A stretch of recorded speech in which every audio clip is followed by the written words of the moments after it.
another video. Now this one is finally starting to move into some more fun stuff. So I've got the bits and pieces out of the way, I think. Let me know if there's some more stuff that you want to know about.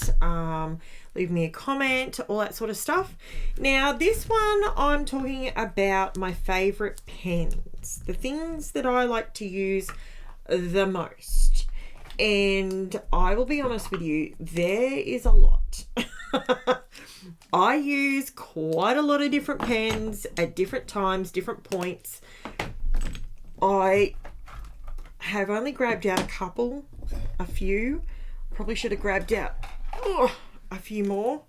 Okay, so these are my these ones are ones that I have used from years and years and years, and I probably just don't pull out as much as I used to. You've got this one, which is, I just call it a touch pen, but it's a Japan, it's more of like a calligraphy style pen.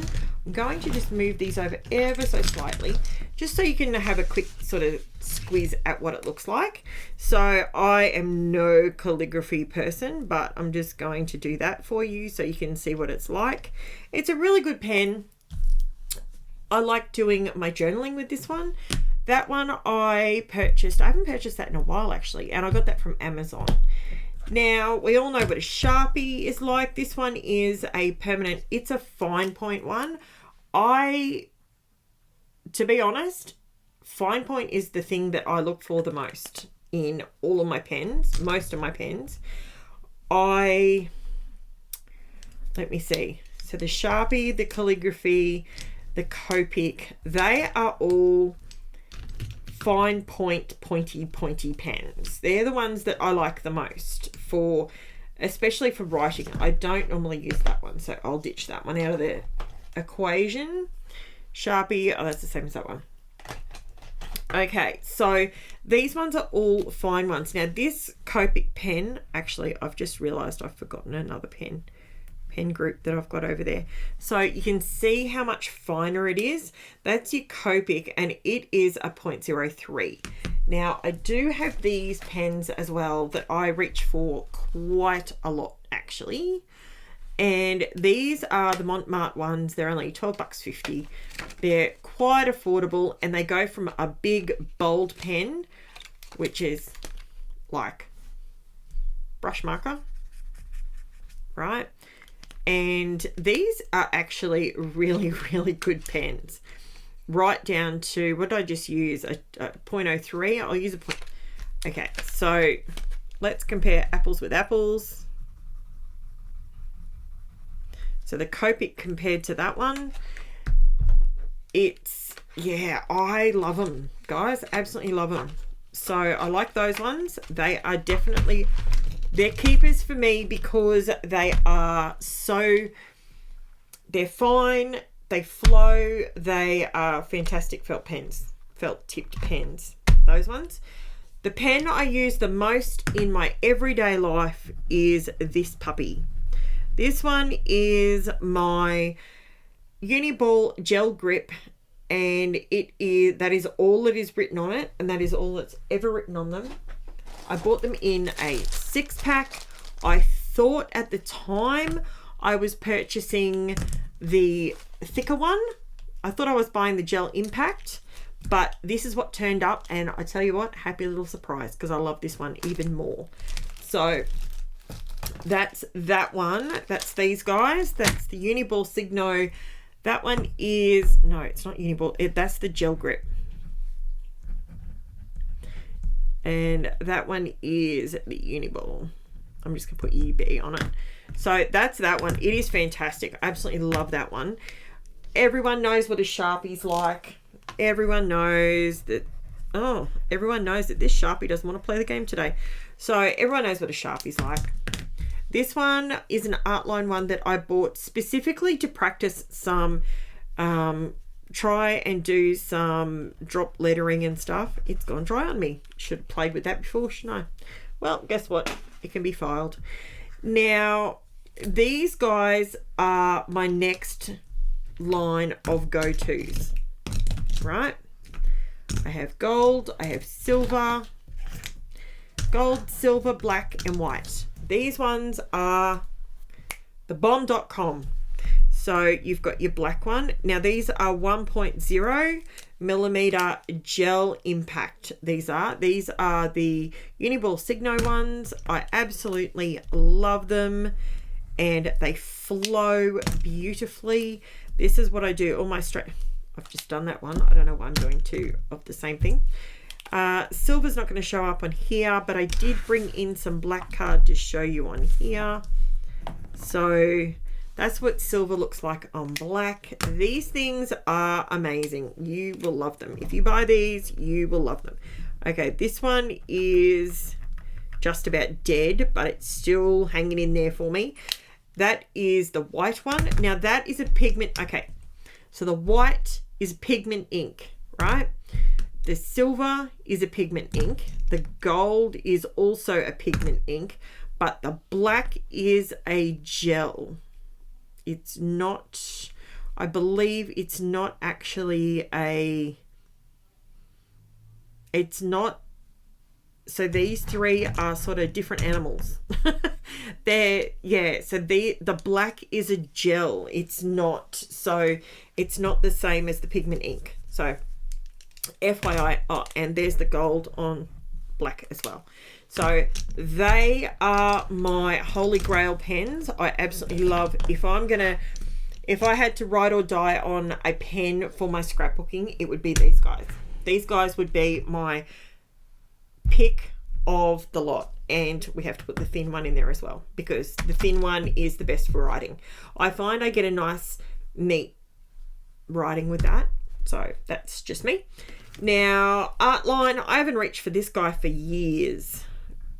Still a good pen, but I don't really reach for it very often. These are probably still in here purely for the kids to use. And this big old bold guy, this is my big bold tip that I used to use that all the time, but more in art journaling than in, it's a pigment liner, 1.2. It was probably more so for borders and stuff in my art journaling and mixed media, to be honest. Now, next one off the rack. I did grab this one. I do have several of it, but they're all hiding on me now. I have a black, a silver, a gold, and a bronze metallic Sharpie. Now these guys are good. They're way too chunky for me, and I did use one the other day actually, but they're not something I would reach for a scrapbooking supply personally. That's, again, these guys. If you're going to spend your hard-earned cash on a pen that's going to give you great results, go with your Uniballs. And on the exact same note, I couldn't divide these guys. I couldn't divide them. It's either the Posca paint pens or the Uniball. These are my two holy grails. I absolutely, they fail very, very rarely. These guys are paint pens, so you have to prime them. When you prime one of these pens, all you do is hold it down. Don't pump it up and down 100,000 times. As tempting as that may be sometimes, don't do that. Once it's primed, it's primed. That's it. And look at that beautiful line every time. Posca paint pen for the win. You have got black, you have got white, you have got silver, gold, I've got glitter, I mean the list goes on and on and on. I didn't prime it, did I? This one, there's one of these that's nearly dead. And I think it's this puppy here. I think it's nearly dead. But you get a great line with it. You have your bullet tips. This one is actually classed as a fine tip. It says a bullet shape, but that is not a bullet tip to me. That is a fine tip. But check out that gold. Gold from a paint pen. I'm telling you. Then you've got yourself the old glitter. Check out that for glitter. Is that not gorgeous? And that's a paint pen. Like, legit. And here's the pink. Here's a pink in the same, in the glitter. Actually, I don't know. Oh, there we go. Well, that's coming out really good now. So they're the glitter ones. I absolutely love them. I have it in the gold and the silver, in the fine and the black, because these are your classics. These are the ones that are going to hold you through everything. The black, the gold, the silver, the white. These ones, if you want to go to town with them, fantastic. I do like having a large bullet tip in the black as well, and the white, but I need to get another white one. I haven't got one of those at the moment. But these guys, for the win. Bang for buck, I'm telling you now. It's amazing. And when it comes to pen work, this is the next thing I want to add to the conversation. When you are doing your scrapbooking, ignore my scribbles. They're just scribbles, right? But when you're doing lines, all these lines, that's the white, that's this one, okay? That's what I did that with. This one, gold on black, that's what I did it with. Silver, this one's all silver. That's all silver. I didn't do any on white because I'm crazy, I don't know why. But these are the lines you can create with these pens. Do not discount this as it's not ephemera. It's not out there. It's not glossy and shiny like everyone wants it to be. Don't overlook these. They're absolutely integral and they go forever, and you will get so much use out of them. These pens, this is what I use them on. Check it out. The difference with this layout, it came together because of the black border, and it was done with this pen. This layout, which isn't even up yet, but this layout, it came together. Why did it come together? Because of the white pen. And it was this one that I did it with. This is the difference. It takes your layouts to the next level. So, pens for the win, guys. Don't look past them. Trust me on it when I tell you these are essential. You need these in your kit. Thanks so much for watching, guys. I'll chat to you again soon. Bye for now.